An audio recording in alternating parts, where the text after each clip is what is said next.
Welcome, eager readers of knowledge and personal transformation. Today, I invite you to immerse yourselves in the chapters of a book that can change your life, Mental Equivalent by Emmet.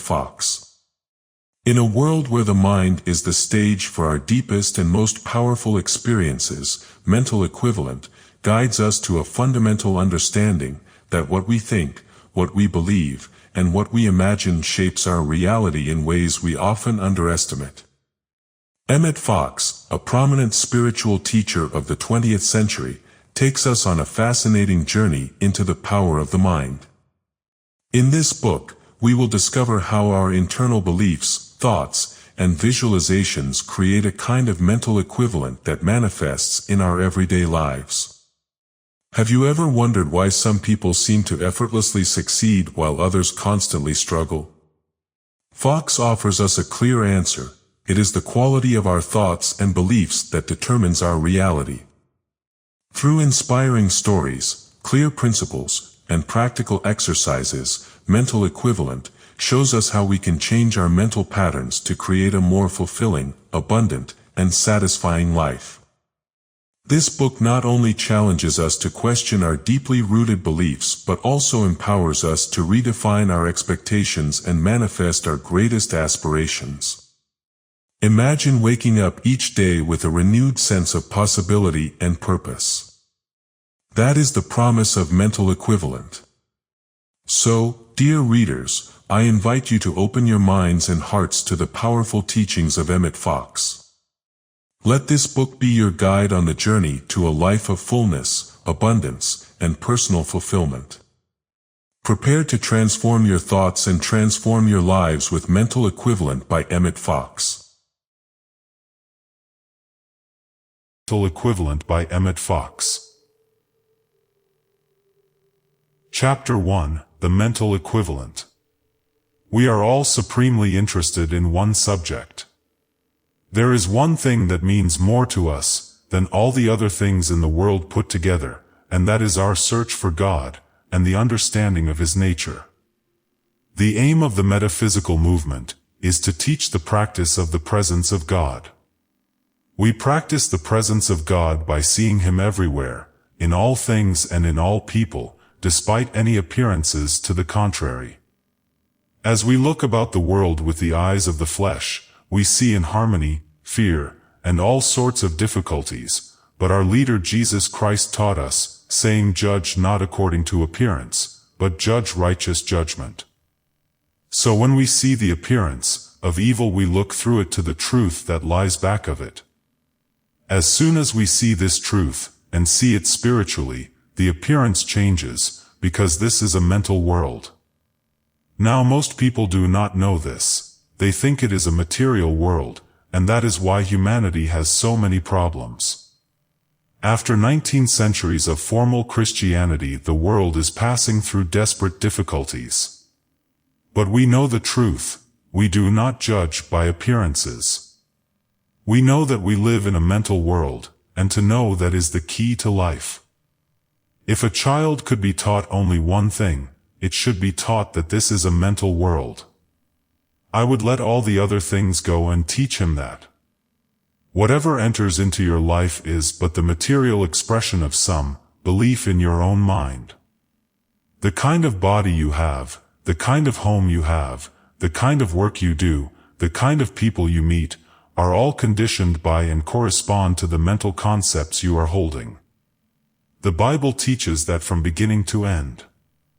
I am putting it in the language of metaphysics. The Bible gives it in the language of religion, but it is the same truth. About 20 years ago I coined the phrase, mental equivalent. And now I want to say that for anything that you want in your life, a healthy body, a satisfactory vocation, friends, opportunities, and above all the understanding of God, you must furnish a mental equivalent. Supply yourself with a mental equivalent, and the thing must come to you. Without a mental equivalent it cannot come. Now as to the things in your life that you would like to be rid of, everyone has such things in his life. Perhaps bodily difficulties or faults of character are the most important. We all have habits of thought and action, and we all have business, family, and personal conditions we would like to be rid of. If we rid our mind of the mental equivalent of them, they must go. Everything that you see or feel on the material plane, whether it is your body, your home, your business, or your city, is but the expression in the concrete of a mental equivalent held by you. Everything in your city is the embodiment of mental equivalents held by the citizens. Everything in your country is the embodiment of mental equivalents held by the people of the country, and the state of the world embodies the mental equivalent of the 2,000 million people who make up the world. What about war? That is the physical expression of a mental equivalent held by the human race. The human race has believed in the old bogey of fear. It has believed that you can enrich yourself by taking something belonging to someone else. It has believed in death. It has believed in lack. It has believed that aggression pays and that helping yourself to other people's things is a good policy. We have all believed this in some degree. The natural result of this has been to precipitate in the outer a picture of war, death, suffering, and so on. Because humanity had the mental equivalent of war, the war came. Today the world is beginning to get the mental equivalent of peace, and that is why peace will come. A new world will come. The new world will be worth living in. In the great new world that is going to come a little later on, and it will come sooner than some people think, there will be peace, harmony, and understanding between man and between nation and nation. But always the thing you see in the outer is the precipitation on the physical plane of a mental equivalent held by one or more people. Now of course I borrowed this expression, mental equivalent, from physics and chemistry. We speak of the mechanical equivalent of heat, for example, and engineers constantly have to work out the equivalent of one kind of energy in another kind of energy. They have to discover how much electricity they will need to do certain mechanical work, such as driving a compressor. They have to find out how much coal will be needed to produce so much electricity, and so on. In like manner there is a mental equivalent of every object, or occurrence on the physical plane. The secret of successful living is to build up the mental equivalent that you want, and to get rid of, to expunge, the mental equivalent that you do not want. Suppose you have rheumatism. I have friends in London who have it all the time. In fact, rheumatism used to be called the national British disease. Some people there have it beginning in October and lasting until March, others only have it until Christmas. Others do not get it before Christmas and then have it until February. Of two men living in the same town, doing the same work, eating the same food, drinking the same water, why does one have to have rheumatism from October until February and the other does not have it at all or has it at a different time? Why? Because they have furnished the mental equivalent for what they get. Why is a quarrelsome person always in trouble? He makes New York too hot to hold him, so he goes to Chicago. He thinks he will like it in Chicago, but pretty soon he has enemies in Chicago, so he goes down to Kansas City. He has heard there are nice people there. But soon he is in trouble again. Why? He has what we call a quarrelsome disposition. He has the mental equivalent of strife. There is another man, and wherever he goes there is peace. If there is a quarrelsome family, and he visits them, there is peace while he is there. He has the mental equivalent of peace and true divine love. So the key to life is to build in the mental equivalence of what you want, and to expunge the equivalence of what you do not want. How do you do it? You build in the mental equivalence by thinking quietly, constantly, and persistently of the kind of thing you want, and by thinking that has two qualities: clearness or definiteness, and interest. If you want to build anything into your life, if you want to bring health, right activity, your true place, inspiration, if you want to bring right companionship, and above all if you want understanding of God, form a mental equivalent of the thing which you want by thinking about it a great deal, by thinking clearly and with interest. Remember, clarity and interest, those are the two poles. Chapter 2, Universal Polarity. The law of polarity is of course a cosmic law. Everything is produced by two other things. Anything that is ever produced anywhere in the universe is produced by two other things. That is the law of polarity. In the organic world we see it as parenthood. In the inorganic world, the world of physics and chemistry, we see it as the protons and electrons. That is how the material universe is built up. It always takes two things to produce a third. And that is the real ultimate meaning back of the Trinity. There were Trinitarian doctrines before the time of Christ. They had trinities in ancient Egypt and India, and in Chaldea and Babylonia. Always there is the Trinity. Father, mother, child. Activity, material, production. Go where you like, seek where you will, you find the Trinity. In the building up of thought the two poles are clarity of thought and warmth of feeling, the knowledge and the feeling. 99 times in 100 the reason why metaphysical students do not demonstrate is that they lack the feeling in their treatments. They speak the truth, oh, yes. I am divine spirit. I am one with God. But they do not feel it. The second pole is missing. When they talk about their troubles they are full of feeling, but when they speak of truth they are about as cold as a dead fish, and I cannot think of anything chillier than a cold fish unless it is a metaphysician who has lost his contact with God. They say, I am divine spirit, and they say it with no feeling, but when they say, I have a terrible pain, it is loaded with feeling, and so the pain they get and the pain they keep. A man is out of work and he says, God is my infinite supply. Man is always in his true place. It is said perfunctorily, with no feeling. But if someone asks him whether he has found work, he says, I have been out of work 2 years. I wrote letters. I went after that job, but they were prejudiced against me. They wouldn't give me a chance. As soon as he gets on the negative side, the feeling comes in, and he demonstrates that he remains unemployed. To think clearly and with feeling leads to demonstration, because you have then built a mental equivalent. Think of the conditions you want to produce. If you want to be healthy, happy, prosperous, doing a constructive work, having a continuous understanding of God, you do not picture it necessarily, but you think it, feel it, and get interested in it. What we call feeling, in connection with thought, is really interest. Feeling is not excitement. Did you ever hear of anything coming from excitement except apoplexy? True feeling, in thought, is interest. You cannot show me any man or woman who is successful in his field, from president down to shoeblack, who is not interested in his work, nor can you show me any man who has his heart in his work who is not successful.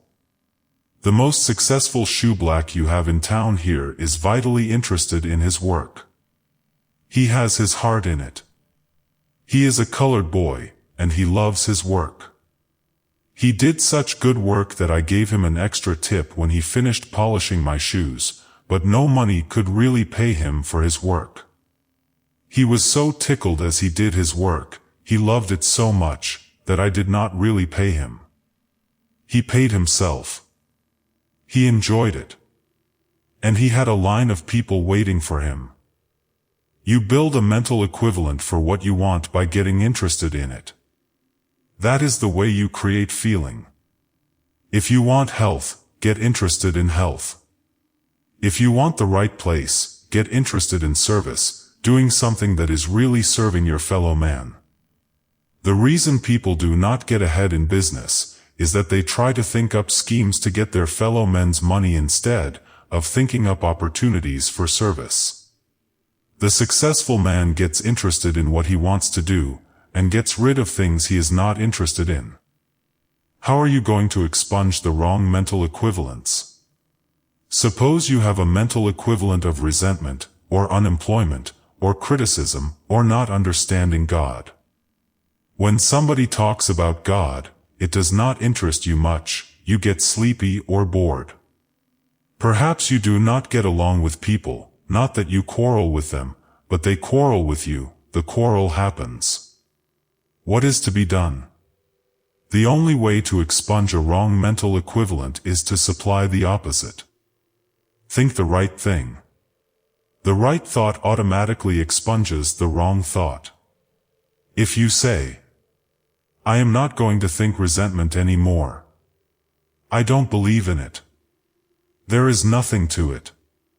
I am not going to think of it anymore. What are you thinking about except resentment?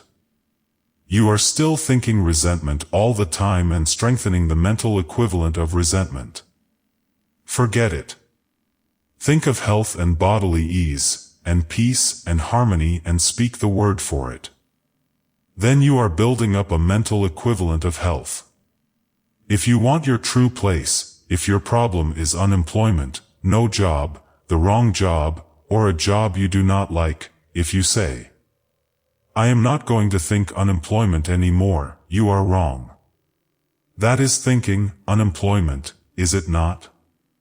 Think true place. If I say to you, don't think of the Statue of Liberty in New York, you know what you are thinking about. You are not thinking of anything except the Statue of Liberty. There she is, complete with torch in her hand. I said, don't think of her, but you do. Now I am going to say that some time ago I visited, near Springfield, Illinois, a perfect reproduction of the village of New Salem as it was in the days of Abraham Lincoln. Even the log cabin is furnished as it was in his day. The National Park Commission has done it all. Now you have forgotten the Statue of Liberty for a few seconds, haven't you? You have been thinking of New Salem. I gave you a different idea. That is the key to the management of your mind, the management of your thinking, and therefore the key to the management of your destiny. Do not dwell on negative things but replace them, supplant them, with the right, constructive things. The law of mind is that you can only get rid of one thought by substituting another. If a carpenter drives a nail into a wooden wall or into a beam, there it is. Now if he takes a second nail, and drives it against the first is driven out and falls on the floor, and the second one takes the place of the first one. That is what happens in the mind when you substitute one image for another. For everything in life there has to be a mental equivalent. If you will start in this very day and refuse to think of your mistakes, and of course that includes the mistakes of other people, if you will cease to think of mistakes, and hold the right concepts instead, cease to think fear and think of divine love instead, cease to think lack and think prosperity and the presence of God's abundance instead, and then if you will think as clearly as possible and get interested, you will be building a mental equivalent of happiness and prosperity. If your thought is very vague, you do not build a mental equivalent. If your thought is lacking in interest, you do not build a mental equivalent. So make your thoughts as clear and definite as possible. Never strain. As soon as you start straining, taking the clenching the fist attitude, saying, I am going to get what I want, I am going to get it if it kills me, all mental building stops. We have all been told to relax. I have seen people tense up as soon as they were told to relax. They were going to relax if it killed them, and of course they missed the whole point. Get the thought of what you want as clear as you can. Be definite but not too specific. If you live in an apartment and say, I want a house in the country or in the suburbs, and I want it to have a porch and a large yard with trees and flowers. That is all right. But do not say, I must have a certain house, the one at 257 9th Street or 21 5th Avenue. Suppose you go shopping. Well, you should know what you are shopping for. You should have some definite idea. If you say, I want something, I don't know what, I will leave it to God. If you say, I want a business, it may be a farm or a shop I want, I will leave it to divine mind. You are foolish. What are you here for? You must have some desires and wishes, because you represent God here. So you must say, yes, I want a shop, and I know the kind of shop I want. I know a woman who demonstrated a hat shop. She had no capital, but she wanted to go into business. She wanted a hat shop. She loves to make hats. She has a natural flair for it. She can make hats that look well on the homeliest people, and this is the art of millinery, isn't it? She was a good businesswoman, so she built the mental equivalent of a hat shop.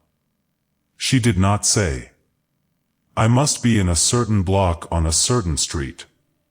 She did not say, I am going to get a hat shop if it kills me, or, I am going to get a hat shop, and I want Jane Smith's hat shop.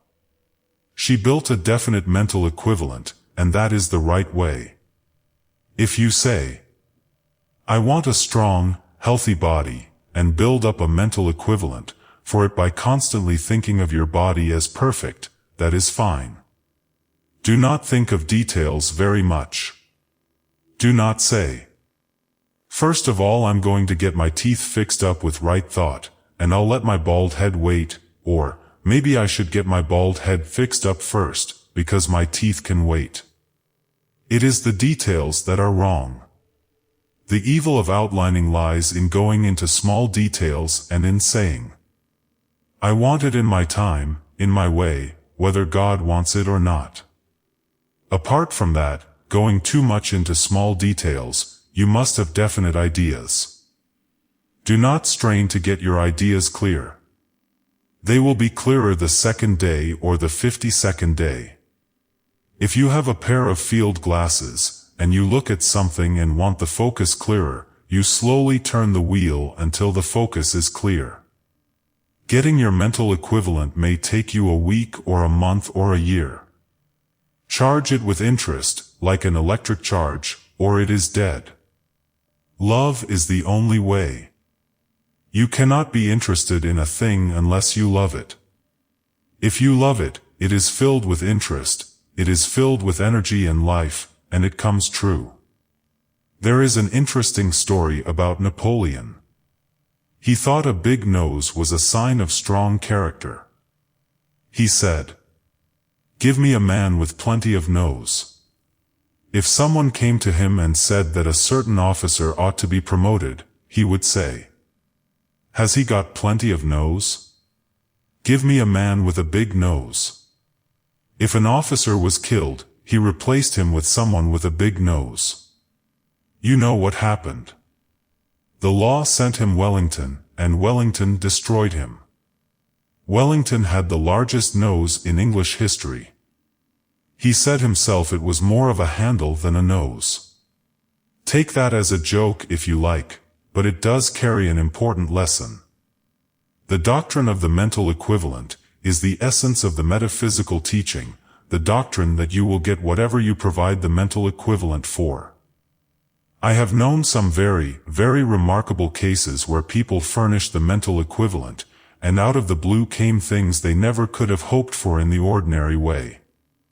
I know many men and women in London and New York and other places who seemingly had no human chance to attain success, but they got hold of this knowledge of mental equivalence, they quietly and faithfully applied this knowledge, and sometime sooner or later the thing they wanted came to them, without any help from anything outside, and it stayed with them and brought a blessing.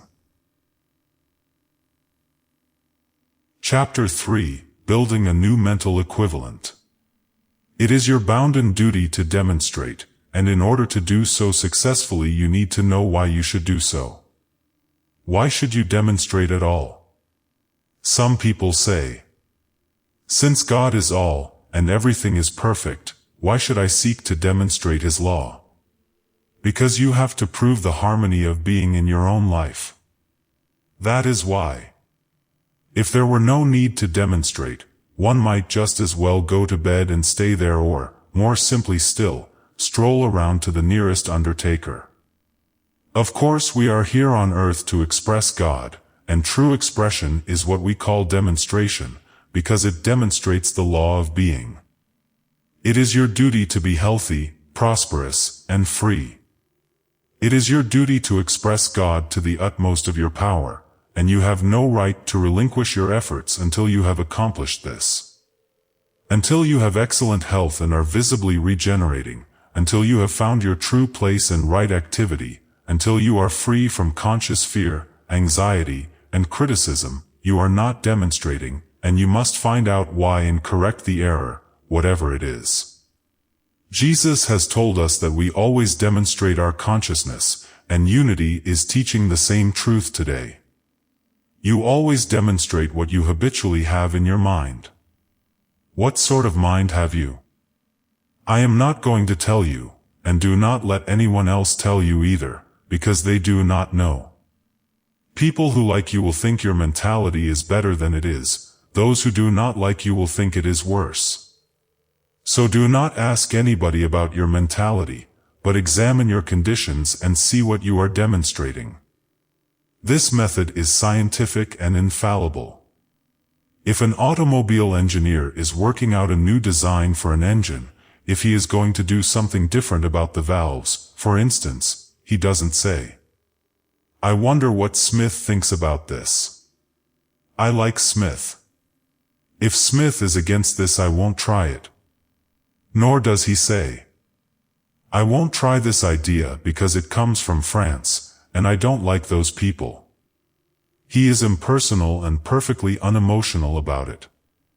He says, I will test it out, and decide by the results I obtain. Then he tries it out, measuring the results carefully, and decides accordingly. He does not laugh, or cry, or get excited, or bang the table, but he tests out the idea scientifically and judges only by results. That is how you should handle your mentality. That is how you should practice the metaphysical teaching. You demonstrate the state of your mind at any given time.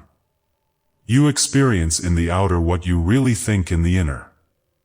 This is the meaning of the old saying, as within so without.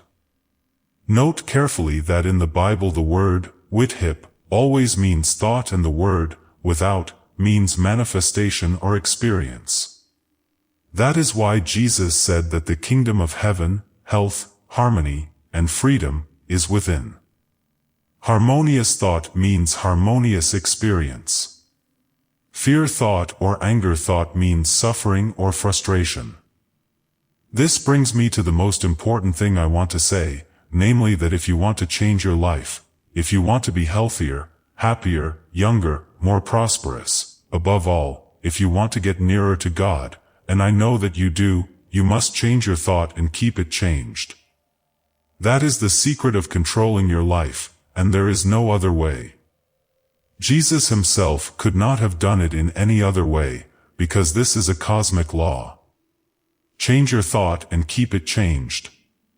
We have all been taught this very thing since the metaphysical movement began. I heard it stated in those very words many times nearly 40 years ago in London, but most of us are slow to realize the importance of it. If you want to change some condition in your life, you must change your thought about it and keep it changed. Then the condition will change accordingly. All that anyone else can do for you is to help you change your thought. That is what a metaphysician can do for you, but you yourself must keep it changed. No one else can think for you. No man can save his brother's soul or pay his brother's debt. To change your thought and keep it changed is the way to build a new mental equivalent. it is the secret of accomplishment. You already have a mental equivalent for everything that is in your life today, and you must destroy the patterns for the things you do not want, and then they will disappear. You must build a new pattern or mental equivalent for the things you want, and then they will come into your life. Of course, changing your thought for a short time is the easiest thing in the world. Everyone does this when he goes to a metaphysical meeting. The beautiful atmosphere and the positive instruction make people feel optimistic. The teacher reminds the audience of the truth of being, and they think, I believe that, and I am going to practice it. But 5 minutes after they have left the meeting they forget about it, perhaps for hours. The trouble with most students is not that they do not change their thought but that they do not keep it changed. If you want health you must cease to think sickness and fear, and you must get the habit of thinking health and harmony. There can be no sickness without fear. You cannot be adversely affected by anything if you really have no fear concerning it. Everyone has many fears in the subconscious mind that he is not consciously aware of, but they are operating just the same. A man said, I entered a town in a foreign country in the east of Europe during a typhoid epidemic. I did not know there was any typhoid. I never thought about it. I didn't know the language and couldn't read the papers. They were printed in Greek. Yet I got typhoid and had quite a siege. How do you account for that? The explanation is that he believed in typhoid fever. He believed one can catch it from others, and that it makes one very ill, for so many days, and therefore he had a subconscious fear of it. He subconsciously knew there was typhoid around, and as it always does, the subconscious enacted or dramatized his real beliefs and fears, and presented him with a good hearty case of typhoid. If he had really believed that he was a child of God who could not be hurt by anything, he would not have had typhoid. Change your thought and keep it changed, not for 10 seconds or even 10 days but steadily and permanently. Then you will build a new mental equivalent, and a mental equivalent is always demonstrated. The secret of harmony and success is to concentrate your thought upon harmony and success. That is why I teach that attention is the key to life. What you attend to or concentrate upon you bring into your life, because you are building a mental equivalent. Many people fail to concentrate successfully because they think that concentration means willpower. They actually try to concentrate with their muscles and blood vessels. They frown. They clench their hands. Unwittingly they are thinking of an engineer's drill or a carpenter's bit and brace. They suppose that the harder you press the faster you get through. But all this is quite wrong. Forget the drill and think of a photographic camera. In a camera there is of course no question of pressure. There the secret lies in focus. If you want to photograph something you focus your camera lens quietly, steadily, and persistently on it for the necessary length of time. Suppose I want to photograph a vase of flowers. What do? Well, I do not press it violently against the lens of the camera. That would be silly. I place the vase in front of the camera and keep it there. But suppose that after a few moments I snatch away the vase and hold a book in front of the camera, and then snatch that away, and hold up a chair, and then put the flowers back for a few moments, and so forth. You know what will happen to my photograph. It will be a crazy blur. Is not that what people do to their minds when they cannot keep their thoughts concentrated for any length of time? They think health for a few minutes and then they think sickness or fear. They think prosperity and then they think depression. They think about bodily perfection, and then they think about old age and their pains and aches. Is it any wonder that man is so apt to demonstrate the marred image? Note carefully that I did not advocate taking one thought, and trying to hold it by willpower. That is bad. You must allow a train of relevant thoughts to have free play in your mind, one leading naturally to the next, but they must all be positive, constructive, and harmonious, and appertaining to your desire, and you must think quietly and without effort. Then you will get the mental equivalent of all-round success, and then success itself will follow, success in health, in social relationships, in your work, in your spiritual development. Chapter 4: Maintaining the New Equivalent. It is always good to make a practical experiment, so I advise you to take a single problem in your life, something you want to get rid of or something you want to obtain, and change your thought about this thing, and keep it changed. Do not be in a hurry to select your problem. Take your time. Do not tell anyone you are doing this. If you tell a friend about it, you are thereby strongly affirming the existence of the problem, which is the very thing you are trying to get rid of. If you tell your friend that you are going to work on your rheumatism or on lack, you are making these things very real to your subconscious mind. Also, your spiritual energy is leaking away, as electricity does in what we call a ground. Take your problem and change your mind concerning it, and keep it changed for a month, and you will be astonished at the results you will get. If you really do keep your thought changed, you will not have to wait a month. If you really change your thought and keep it changed, the demonstration may come in a few hours. But to keep tensely looking for the demonstration is really affirming the existence of the problem, is it not? The secret is to keep your thought changed into the new condition. So keep your thought carefully, quietly expressive of the new condition that you want to produce. Believe what you are thinking, and to prove that you believe it, you must act the part. By changing your mind about your problem in this way and keeping it changed, you are building a new mental equivalent, a mental equivalent of harmony and success, and that mental equivalent, as we know, must be outpictured in your experience. For a while you will find that your thought will keep slipping back into the old rut. Such is the force of habit. But if you are quietly persistent, you will gain the victory. It is always a little difficult to change a habit, but it can be done, and then the new right habit becomes easier than the old wrong habit, and that is how a new mental equivalent is built. Change your mind and keep it changed. Do not talk about the negative thing or act as if it were there. Act your part as though the new condition were already in being in the outer. If you will do this, the new condition will presently appear in the outer, because the outer is always but the projection or outpicturing of the inner. We project our own belief and call it experience, and this gives us the clue to the difference between a true action and a false or unreal action. What is true action? A true action is one that really changes things, that gets you somewhere. A false action does not. For example, if your car has traction, it is moving. That is a true action, and you will presently reach your destination. But if it does not have traction, there will be movement, vibration, but you will not get anywhere. You are wearing out the engine and perhaps the tires, but you do not get anywhere. The same thing happens when a soldier is marking time, as we say.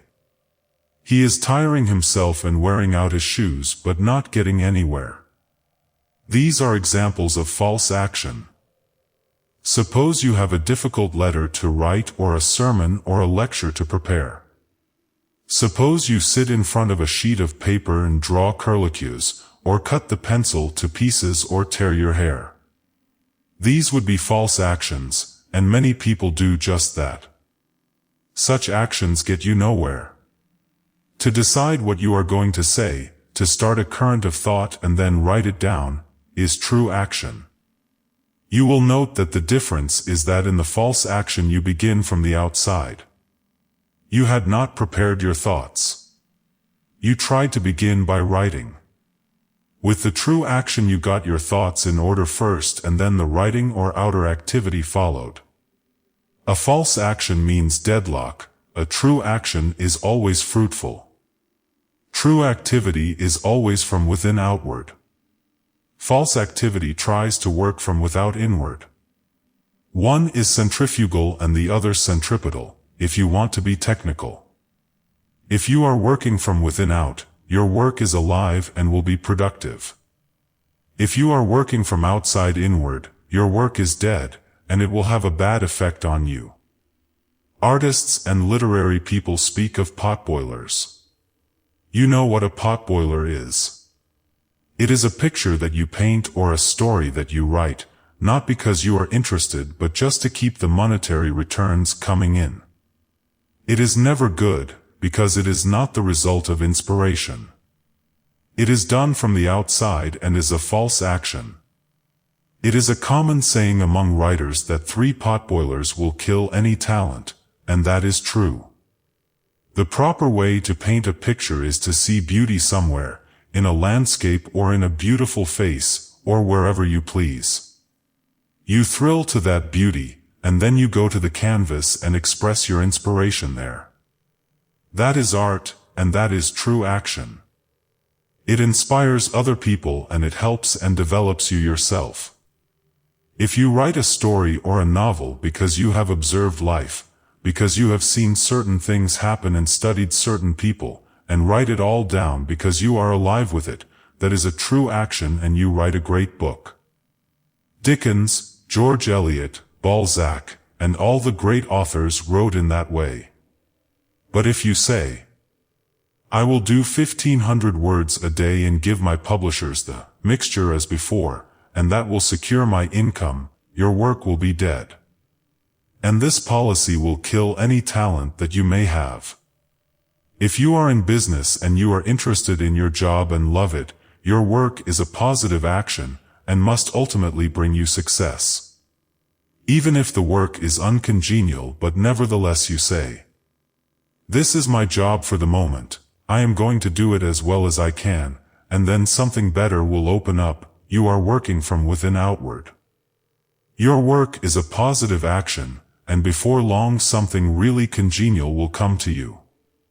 Most people know that these things are true. They know that they are true for pictures and stories and business life, but they do not realize that they are equally true for the things of the soul. Yet such is the case. If you pray and meditate from the outside just because you think it is a duty or because you will feel guilty if you do not, your prayers will be dead. You will get no demonstration and make no spiritual progress, and you will get no joy.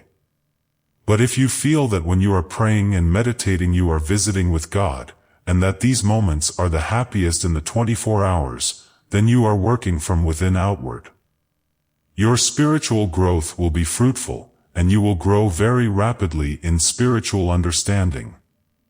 When you pray in this way there is no strain and your soul is filled with peace. The great enemy of prayer is a sense of tension. When you are tense you are always working from the outside inward. Tension in prayer is probably the greatest cause of failure to demonstrate.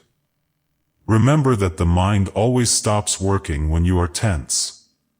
When you think, I must demonstrate this, or I must get that in 3 days, you are tense, you are using your willpower, and you will do more harm than good.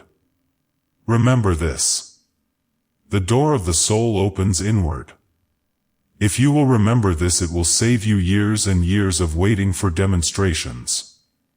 Write in your notebook, the one you carry in your pocket, not the notebook you keep locked in your desk, because that is a mausoleum, or better still, write it on a card, and place it on your dresser. The door of the soul opens inward.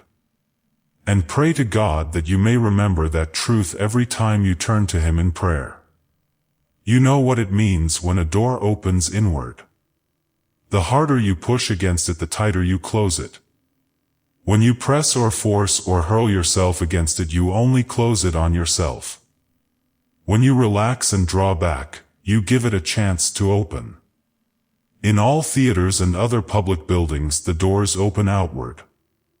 The law insists upon this because crowds are apt to become panic-stricken and then they push, and if the doors opened inward the people would imprison themselves and be killed.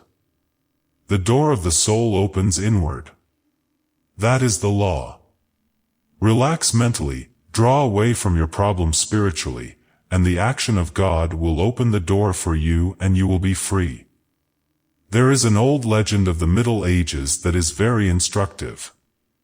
It seems that a citizen was arrested by one of the barons, and shut up in a dungeon in his castle. He was taken down dark stairs, down, down, down, by a ferocious-looking jailer who carried a great key a foot long.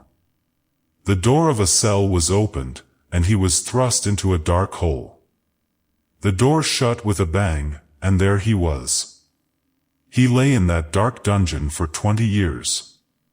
Each day the jailer would come, the big door would be opened with a great creaking and groaning, a pitcher of water, and a loaf of bread would be thrust in and the door closed again. Well, after 20 years the prisoner decided that he could not stand it any longer. He wanted to die, but he did not want to commit suicide, so he decided that the next day when the jailer came he would attack him. The jailer would then kill him in self-defense, and thus his misery would be at an end. He thought he would examine the door carefully so as to be ready for tomorrow and, going over, he caught the handle and turned it.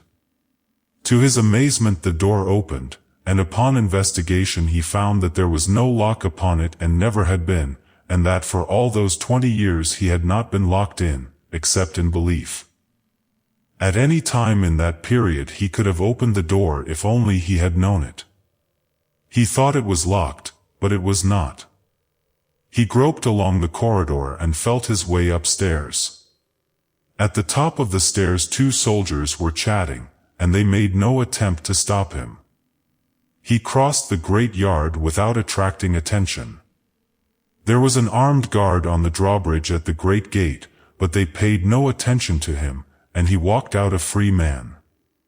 He went home unmolested and lived happily ever after. He could have done this any time through those long years since his arrest if he had known enough, but he did not. He was a captive, not of stone and iron but of false belief. He was not locked in, he only thought he was. Of course this is only a legend, but it is an extremely instructive one. We are all living in some kind of prison, some of us in one kind, some in another, some in a prison of lack, some in a prison of remorse and resentment, some in a prison of blind, unintelligent fear, some in a prison of sickness. But always the prison is in our thought and not in the nature of things. There is no truth in our seeming troubles. There is no reality in lack. There is no power in time or conditions to make us old or tired or sick. The Jesus Christ teaching, and the unity movement in particular, comes to us and says, "You are not locked in a prison of circumstances. You are not chained in any dungeon. In the name of God, turn the handle, walk out, and be free. Build a mental equivalent of freedom, of vibrant physical health, of true prosperity, of increasing understanding and achievement for God. Build it by thinking of it, having faith in it and acting the part, and the old limitation equivalent will gradually fade out, for the door is unlocked and the voice of God in your heart says, 'Be free.'" The end.